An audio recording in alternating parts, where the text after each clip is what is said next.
All you Splinterheads, welcome back. If you're new here, thanks for stopping by. I appreciate everyone spending a few minutes with me and checking out my videos once in a while.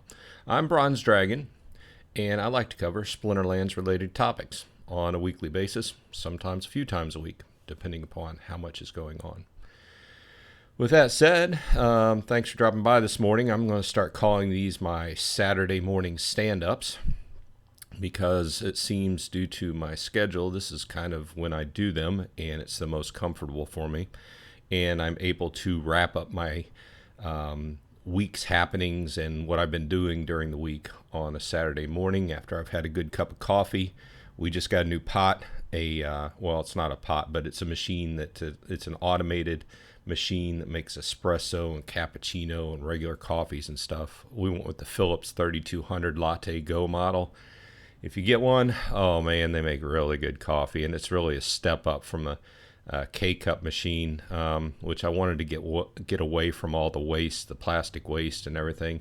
And really, the quality of the coffee is really a lot better, and less plastic waste. And I don't know.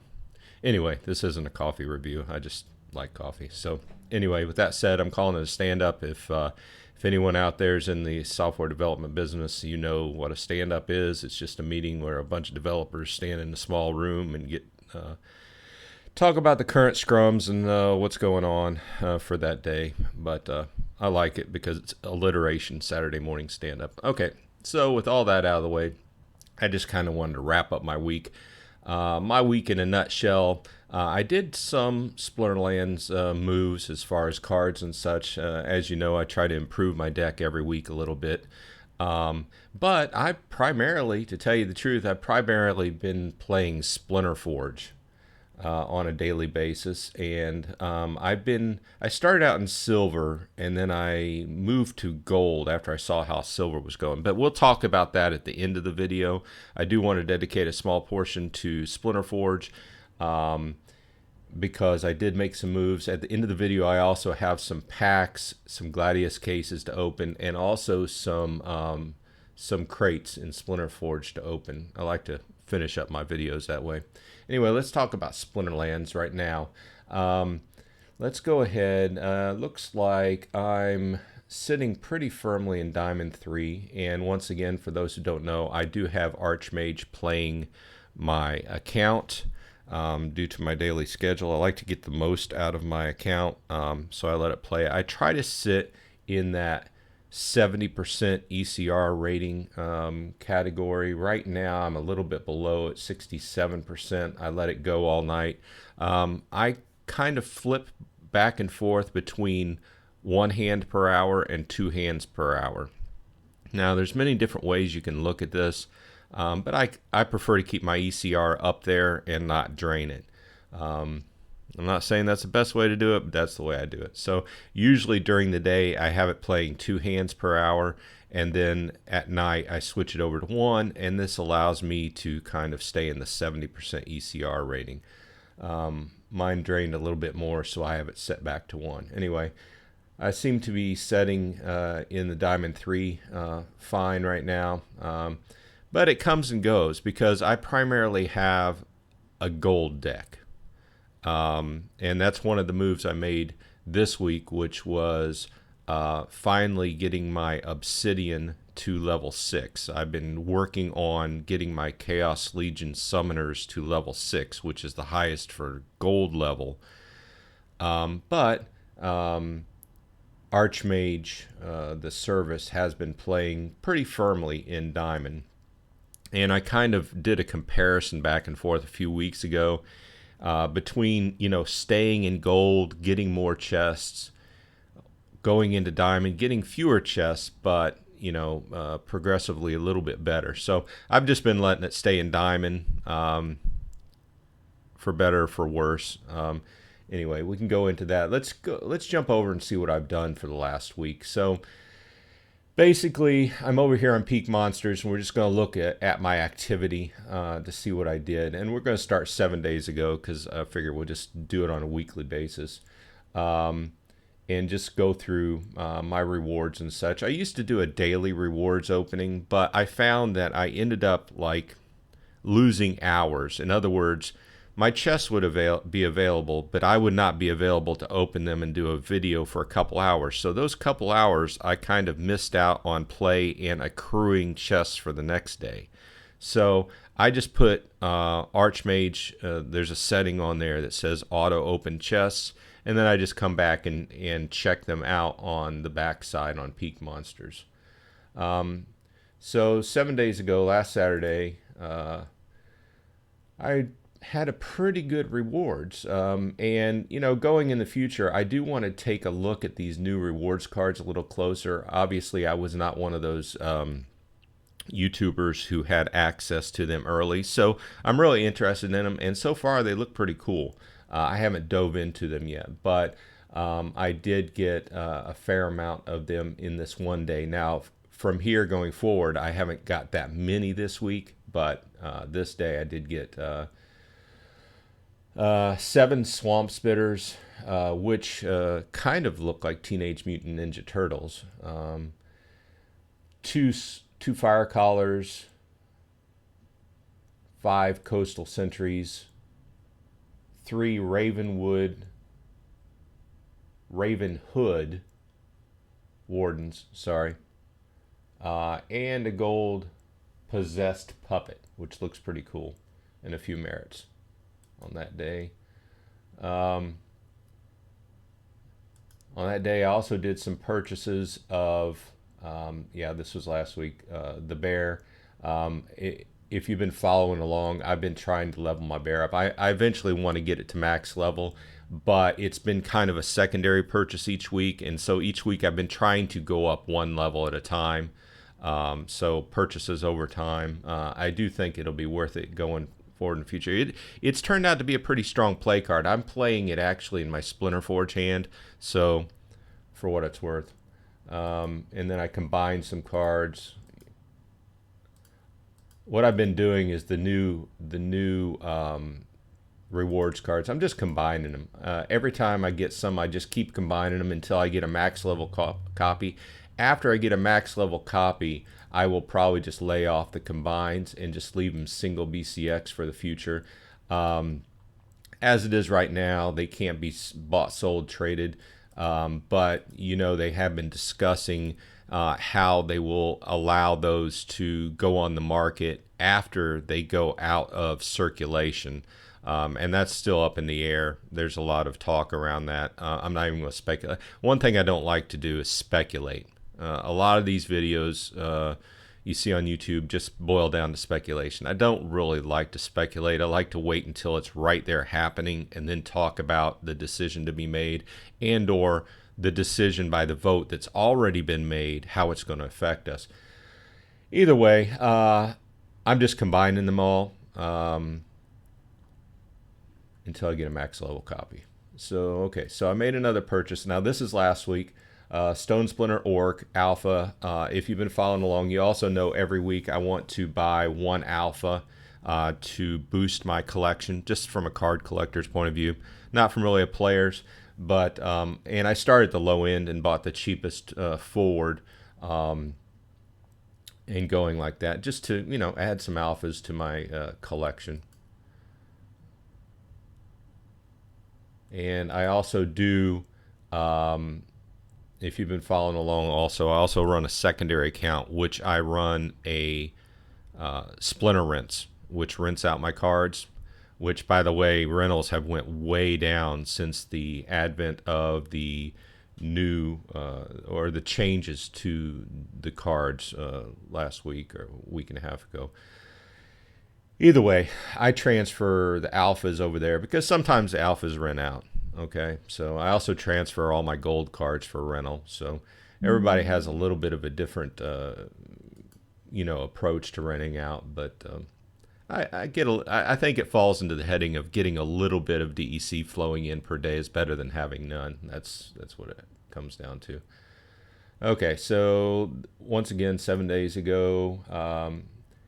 Now, I boosted this card primarily because at the time, well, I still think it's a really good play card.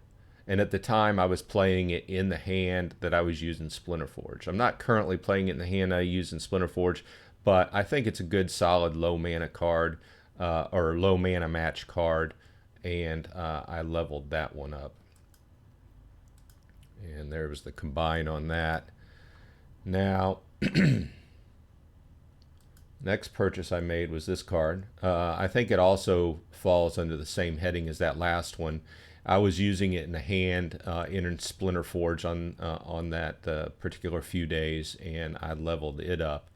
And since I'm playing in gold, if you want to have the most effective cards, your commons are going to be at level 8.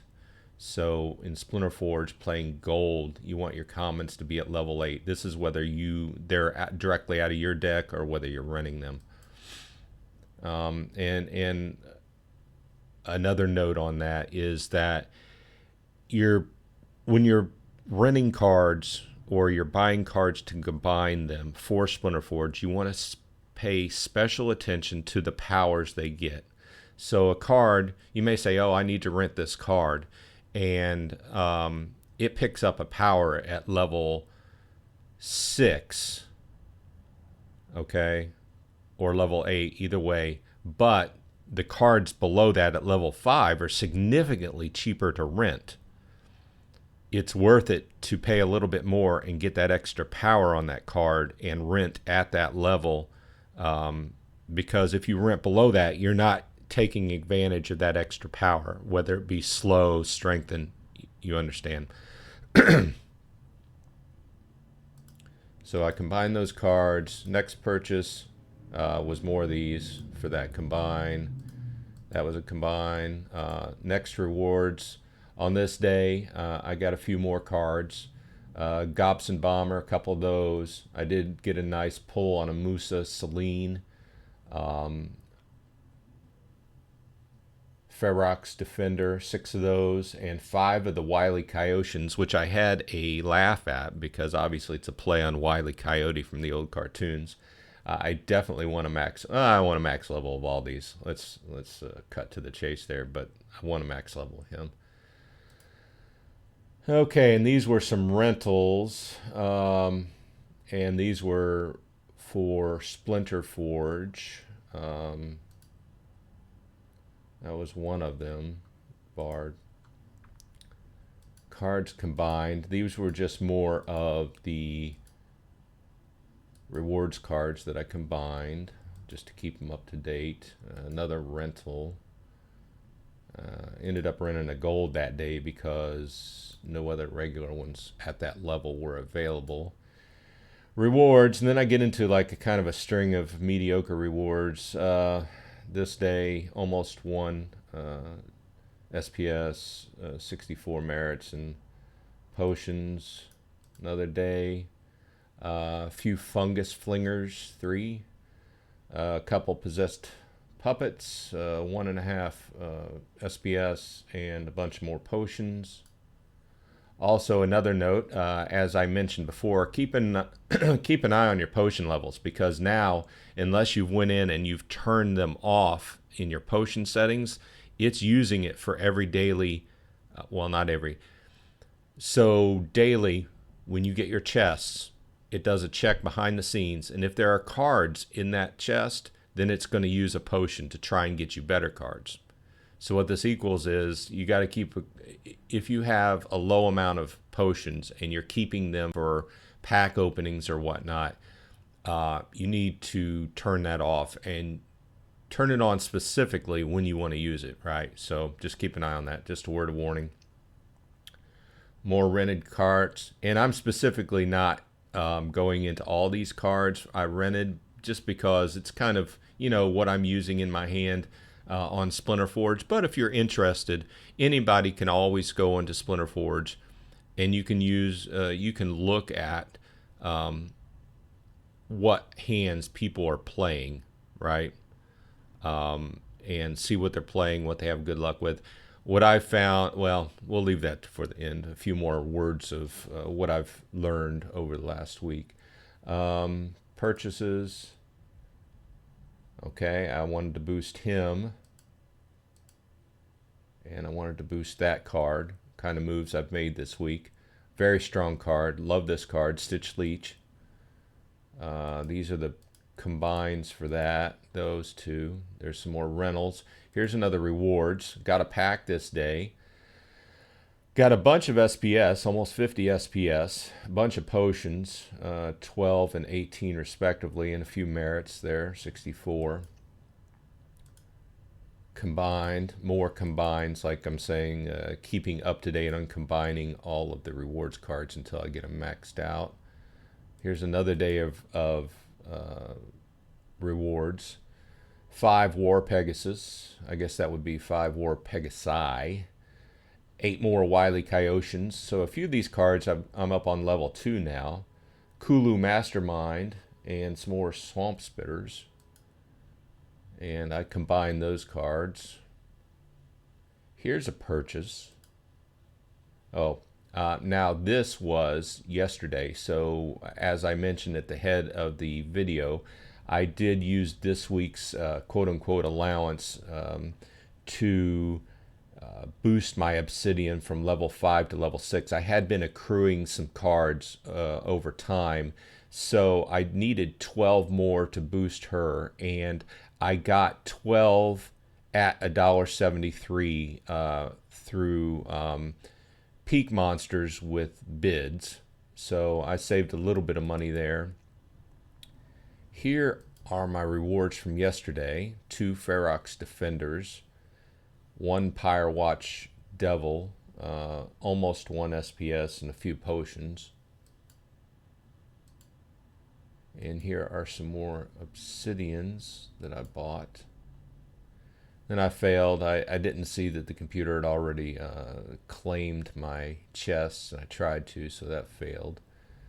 Cards combined. Okay.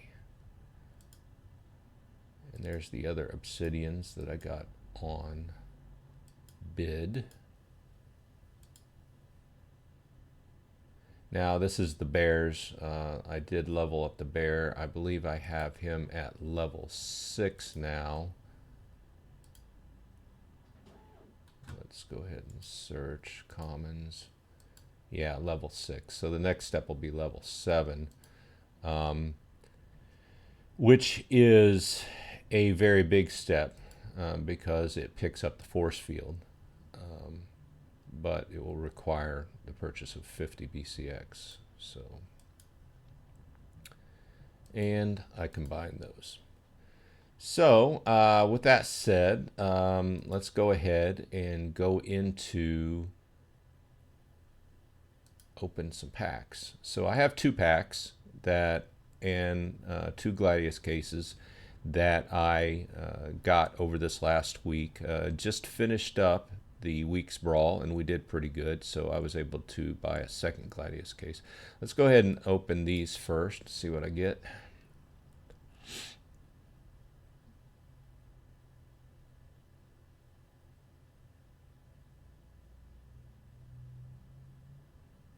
Yeah, plain old pack.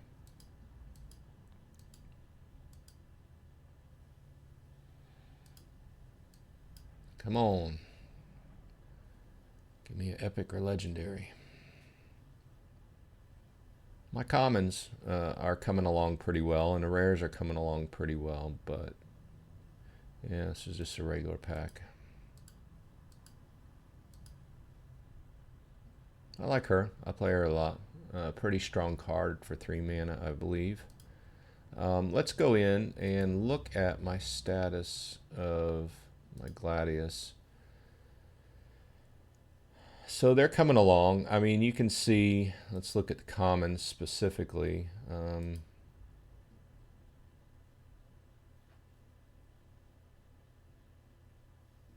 Not quite enough to level this one.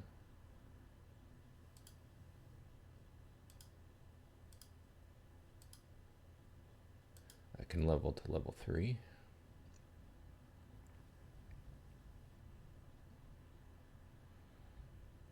What did it pick up? Picked up an extra life. Let's go to rares. Let's see here. No. I'm just checking out. See. Need one more. Don't have anything I can combine there. And I didn't get any of these, but you can see the status. Cora Townshead, Towers Head, sorry, mispronunciation, is really strong in brawls. I also play Marisol quite often in brawls as well, in that secondary spot, high mana matches.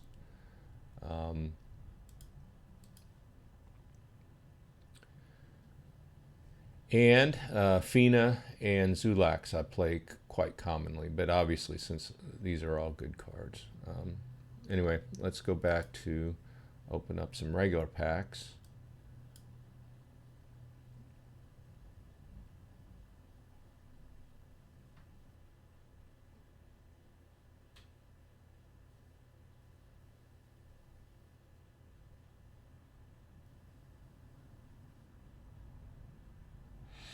A little bit of lag here.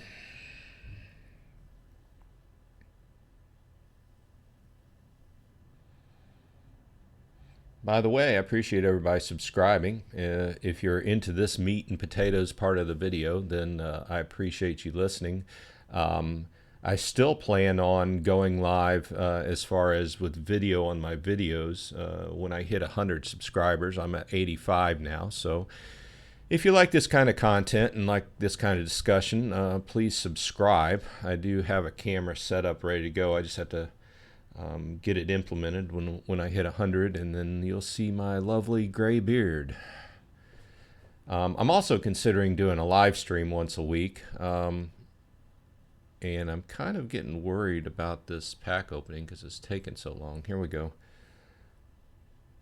I'd like to have a live stream. This is just a regular pack, one rare, so we can discuss. Hey, nice gold Antoid platoon. I said plantoon. Discuss what's going on during the week and what you're doing. All good, solid cards. I mean, in their own right. And I've said this before. I think 80% of Chaos Legions are all good, solid playing cards.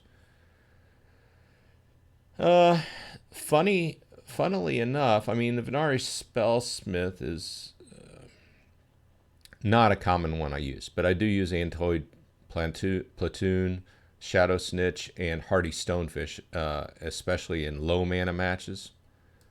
A lot. Come on, give me a legendary. No whammies, no whammies, no whammies.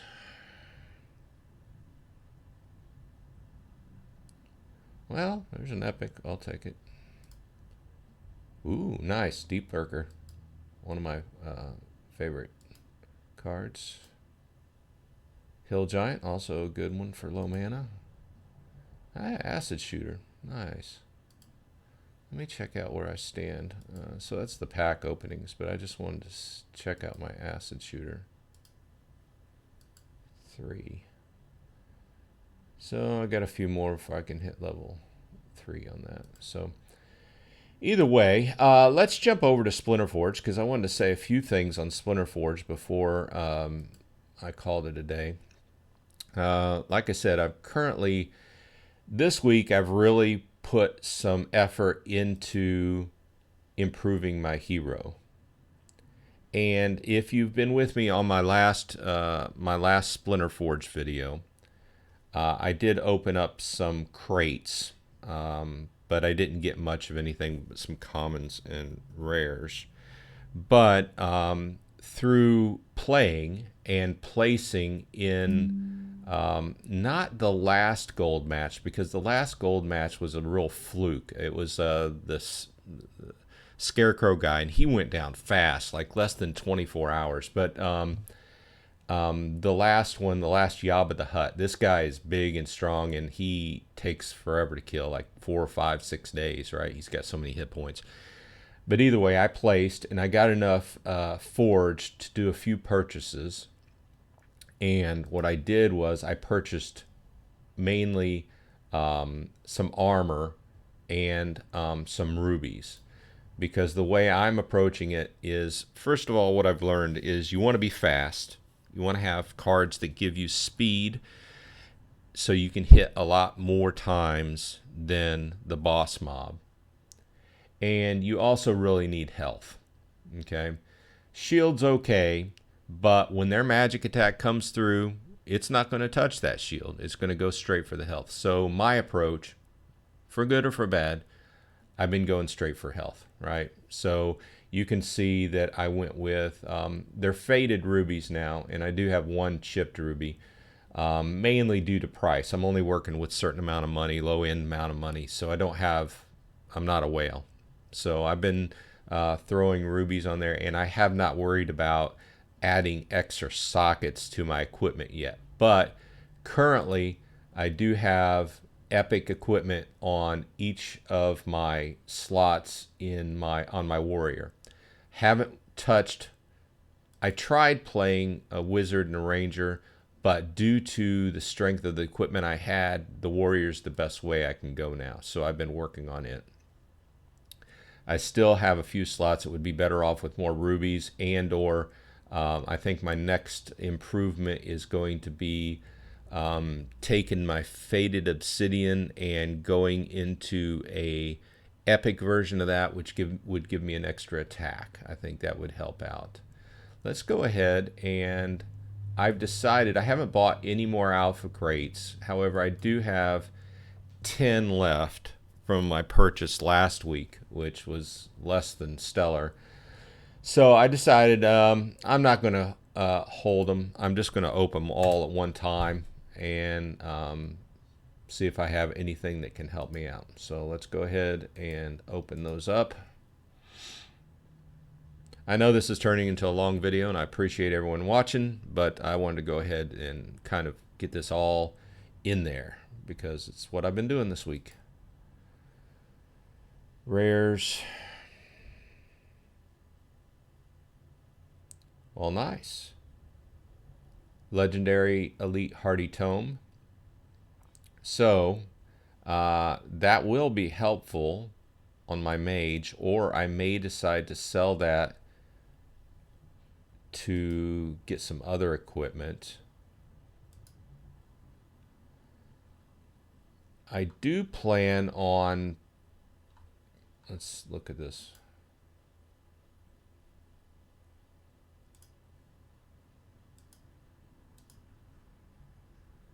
I do plan on reforging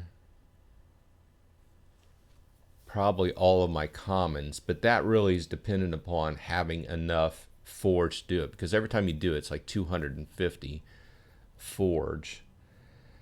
And I do have some low-end runes that I probably will sell off that I don't intend to use, like these. These kind of runes help out if you want to throw in a splash of a third color. If you're an old Magic player, you know what I'm talking about. Playing Magic, you primarily back in the day you would play two colors. But if you had a couple cards that you wanted to splash in there, you would add some land cards that would allow that third color. In this case, you would add one of these runes to one of your sockets, and you could splash in. Say there was one red card you wanted to play, you could splash it in with this. Either way, I think I don't intend to do that because I'm primarily playing two cards. I do like the idea of the Forgium egg and making a little bit of extra forge per match. But overall, I think just by the nature of adding more health and or more damage to your character, you're going to do more damage per round anyway, and thereby make more Forgium. So I don't know if this is even a valid play.